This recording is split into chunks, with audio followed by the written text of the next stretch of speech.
मध्ये दोन प्रकार पडलेले आहेत. एकाचं म्हणणं कायदा शेतकऱ्यांच्या बाजूने आहे, दुसऱ्याचं म्हणणं कायदा शेतकऱ्यांच्या विरोधात आहे. आपण सगळे मुरबाडमध्ये भात पिकवणारी माणसं. एक कायदा कसा आहे की माझ्या मुरबाडच्या सगळ्या शेतकऱ्यांनी कुठला भात पिकवायचा, झिनी पिकवायचा, रत्ना पिकवायचा, जोरदार पिकवायचा का मुरबाडी झिनी भासवायची हे तुम्ही ठरवायचं. अजूनपर्यंत आपण ठरवलं.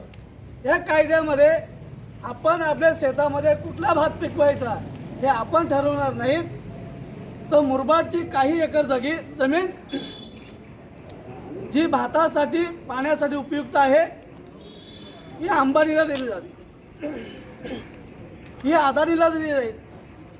आणि मग तेच सांगतील का मुरबाडच्या तुम्ही शेतकऱ्यांनो आमच्याशी कॉन्ट्रॅक्ट करा, करार करा. मग आमचे शेतकरी त्याच्याशी करार करतील. आमच्यासारखा एखादा आळा जाणारा विरोध करेल त्याला.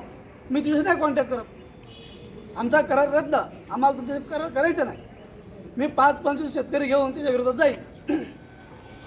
100 एका बाजूला करार करतील आणि आम्ही 25 एका बाजूला विरोधात जाऊ. ते ठरवतील इथला भात कुठला पिकवायचा. त्यांना बियाणं दिलं जाईल, त्यांना फवारणीसाठी औषधं दिली जातील, त्याला साधनं दिली जातील. आणि आम्ही मात्र आमचा जुना भात पेरणार आणि तो लावणार. आता आपल्याला सगळं माहिती आहे भात शेतीमध्ये किती प्रॉफिट आहे.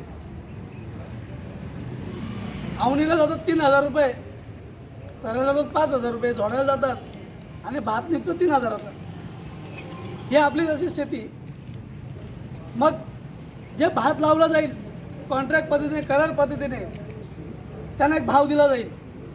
आता अंबानी येतो, दिला 6,000 रुपये क्विंटल. मी माझा भाव घेतो नाही, कृषी उत्पन्न बाजार समितीत जाईल, ते आम्हाला 1,600 रुपये देतील.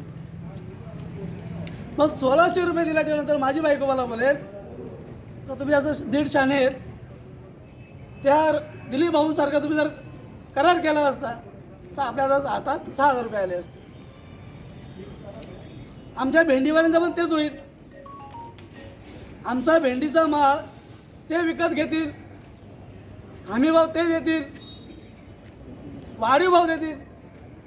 मग आम्हाला कल्याणची बाजार समिती जायची गरज नाही, मुंबईला जायची गरज नाही. आणि जो त्या कराराच्या विरोधात राहील त्याचा माल मुरबाडलाही विकला जाणार नाही, अशी अवस्था करून टाकली. हे इतक्यात थांबणार आहे का? अजिबात नाही. तुमच्याकडून घेतलेला भात हा 10 वर्ष टिकवितील इतके मोठे गोडाऊन्स आम्हाला त्यांना परवानगी दिलेली आहे. याच्या अगोदर काय आहे, साठवणूक केली का कायदा. इथे साठवणुकीच्या विरोधात कायदा नाही.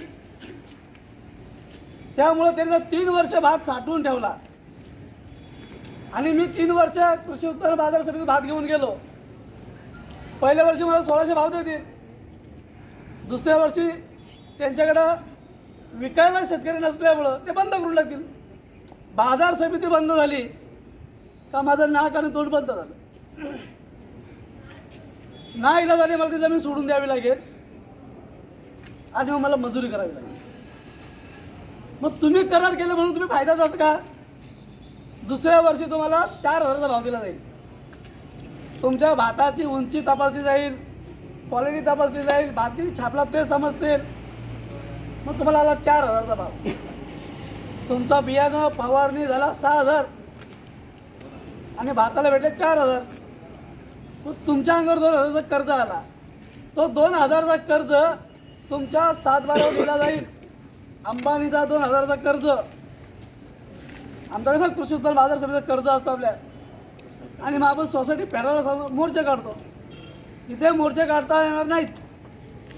मग ज्या वेळेस तुमच्या जमिनीवर अदानी अंबानीने करारा पद्धतीने जे केलेले आहेत तर तुमच्यावर कर्ज वाढत गेला तर तुमचा सावकार कोण? अदानी आणि अंबानी. म्हणजे मी भूमिहीन झालो, मी जमीन लावायची सोडून दिली आणि तुम्हाला मात्र सालगड्यासारखं राबवलं जाईल. अरे या देशामध्ये छत्रपती शिवाजी महाराजांनी सांगितलं शेतकरी हा आमचा कणा आहे, आणि आपल्या सैन्याला सांगितलं का शेतकऱ्याच्या भाजीच्या देठालाही हात लावला जाऊ नाही. या देशामध्ये डॉक्टर बाबासाहेब आंबेडकरांनी आम्हा सर्व भूमिहीनांच्या कुल कायदावाल्यांच्या बाजूने लढा दिला आणि आमचा मुरबाडचा 80% कुळ हा शेतकरी झाला. आमचे सावकार त्यावेळेस शाळा असतील, जे जे कोण सावकार होते त्यांच्या आम्ही पैसे भरून जमीन सोडून घेतल्या.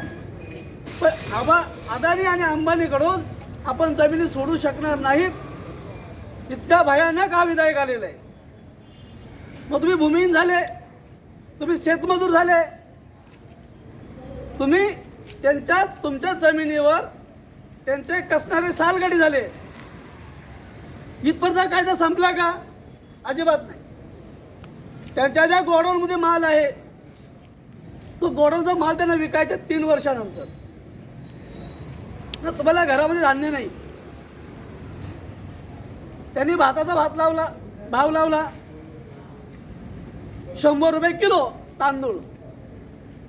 एक तर तुम्हाला घ्यावं लागेल, एक तर उपाशी मारावं लागेल.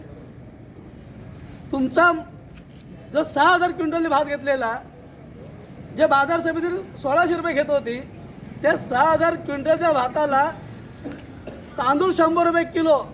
करा हिसाब. आपण त्याचा हिसाब केला होता का? आपला शेतकरी बांधावर गेल्याच्या नंतर जुडी बांधून घेऊन जा फुकट. अंबानी आणि अदानी आणि हे आलेलं भांडवलदारशाहींचं सरकार हे तुम्हाला काही फुकट द्यायला तयार नाही. हे लालूच दाखवणार, लालूच. आणि आमचा गरीब शेतकरी, बळीराजाचा वंश सांगणारा शेतकरी पुन्हा पाताळात जाणार आहे. हे वाचवण्यासाठी हरियाणाचे, पंजाबचे शेतकरी जितक्या ताकदीने निघालेले आहेत, तितक्याच ताकदीने आमच्या मुरबाडच्या शेतकऱ्यांनी महिन्याचा तांदूळ घेऊन, रेशन घेऊन या तहसील कार्यालयावर आता यावं लागेल. ज्यांना लढायचं नाही त्यांच्या बाबतीत बोलायचंच नाही. ज्या वेळेस देशाची स्वातंत्र्याची लढाई चालू होती त्यावेळेस आमच्या गावातला शेतकरी हा लढाईमध्ये सहभागी होता आणि दलाल मात्र ब्रिटिशांचे पाय चाटत होते. ते काय पद्धत संपलेली नाही. पण आम्ही शेतकऱ्याची पोरं आहोत. आमच्या मुरबाडमधला जो व्यापारी आहे ती सगळे शेतकऱ्यांची पोरं आहेत. पैसे साठवून त्यांनी आज व्यापार उभा केलेला आहे. त्या व्यापाऱ्यांचा एक कंबर हे अदानी आणि अंबानी तोडणार आहे. त्यामुळं हा कायदा फक्त शेतकऱ्याच्या विरोधात आहे असं अजिबात ठरवू नका. हा कायदा आमच्या अल्पधारक, भूमिहीन शेतकरी, शेतमजुरासह आमच्या छोट्या दुकानदारांपासून तर आमच्या व्यापाऱ्यांपर्यंत हे विधायक आक्रमकता घेऊन आलेलं आहे. आणि हे अजगराचं इतका मोठा तोंड आहे की ते अजगर मात्र शांत आहे आणि त्याचा पोपट मात्र येऊन बोलत असतो. या पोपटाने रसा तलाला देश घालवायला घेतलेला आहे. GST मध्ये म्हणे काळा धन बाहेर निघाला का? GST मध्ये काळा धन आला नाही. काळा धन मध्ये मोठे व्यापारी पकडले गेले नाहीत. नोटाबंदीमध्ये म्हणे परकीय आक्रमण थांबतील नोटाबंदीमुळं आणि पाकिस्तान ते दहशतवाद्यांचं कंबरडं मोडेल.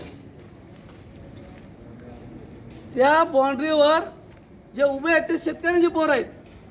आमचा पोरगा 16 वर्ष झाला की त्याला वेध लागतो मिलिटरीत जायचं आणि त्याचा बाप मात्र त्याला गाईचं दूध पाजून, म्हशीचं दूध पाजून त्याला सैन्यामध्ये जाण्यासाठी प्रवृत्त करतो.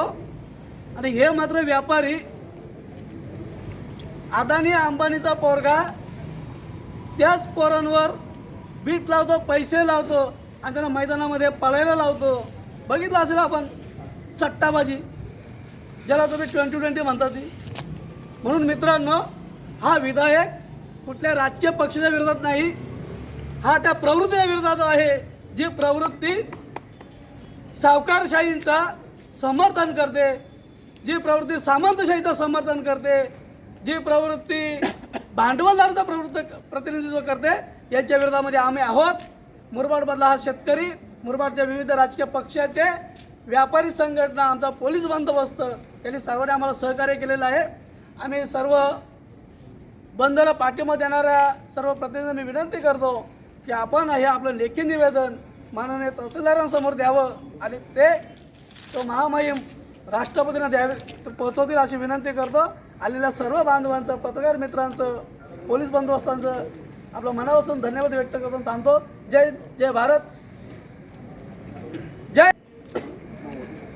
तर सर्व शेतकरी बांधव